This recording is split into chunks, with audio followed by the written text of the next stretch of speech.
Hello everyone! When Kabuto began collecting the DNA of the deceased heroes of the Shinobi world, I had one question in mind. Where are Sakumo and Jiraiya? And who remembers Daimaru? Daimaru? No, today I'm talking about Sakumo Hatake, who was the one who recognized Gaia's will and gave us the sweetest friendship between a genius and the power of youth. As you know, when Sakumo killed himself after being bullied by the villagers, he was thrown into a purgatory because of his guilt over Kakashi. Which means that even if Orochimaru wanted to resurrect him, he would have failed since the Edo tensei technique can only summon souls from the Pure Land, where Sakumo got only after Kakashi forgave him. The problem is that this happened before the Shinobi War, so Kabuto was already able to summon him to some degree, but two basic facts I will discuss today prevented him from doing so. I will also tell you about the events shown to us on the day of Sakumo's death. It was the same day that everyone in the village realized that Sakumo had committed suicide. Do you know what the partner whom Sakumo saved by breaking those idiotic rules said? It's a total madness. I hope you're ready. It'll be quite interesting. Enjoy the show.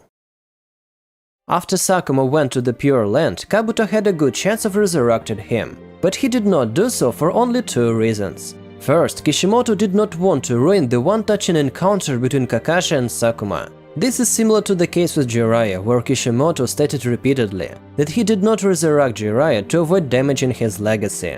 The second reason is that Kishimoto did not want to resurrect Sakumo because he had already resurrected so many characters that he felt it was too much. The more characters, the more work they had to do because they had to develop several battles at once. And in fact, he admitted that exactly for that reason he didn't bring back some of the characters. Okay, Daimaru is the best too, thank you Kishimoto, I always wanted to know about Tamaru's first love.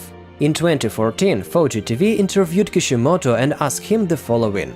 You resurrected many legendary shinobi in the 4th Shinobi World War, but some characters were missing, such as Jiraiya, Hidan, Konan and Sakumo. And here's the question, why?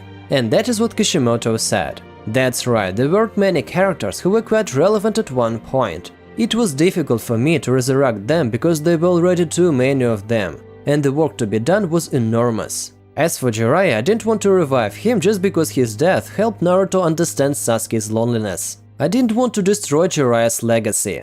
I understand about Jiraiya, but Sakumo, who is stronger than many legendary Saiyans, he could be squeezed at least into a 1-minute fight.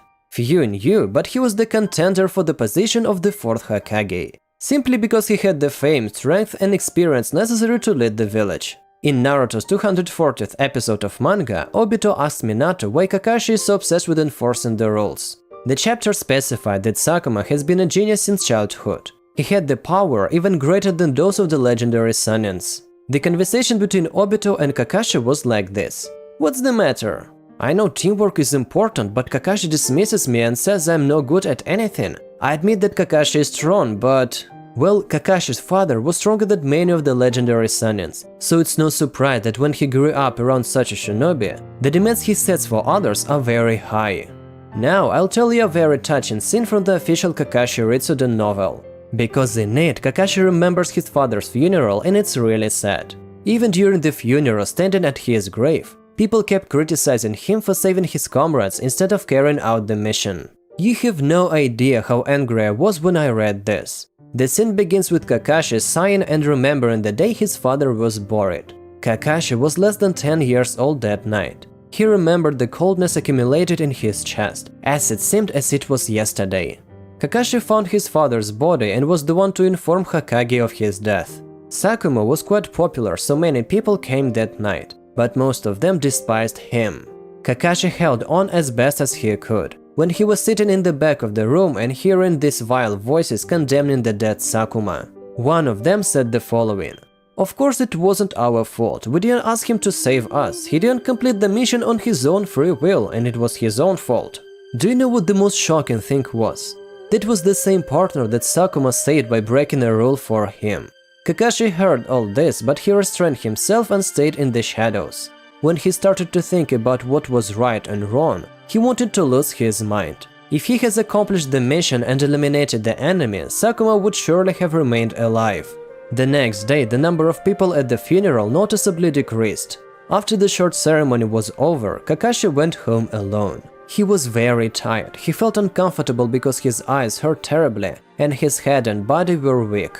The darkness in front of him grew darker and darker, and the rain, the noise of which must have been loud, moved farther and farther away.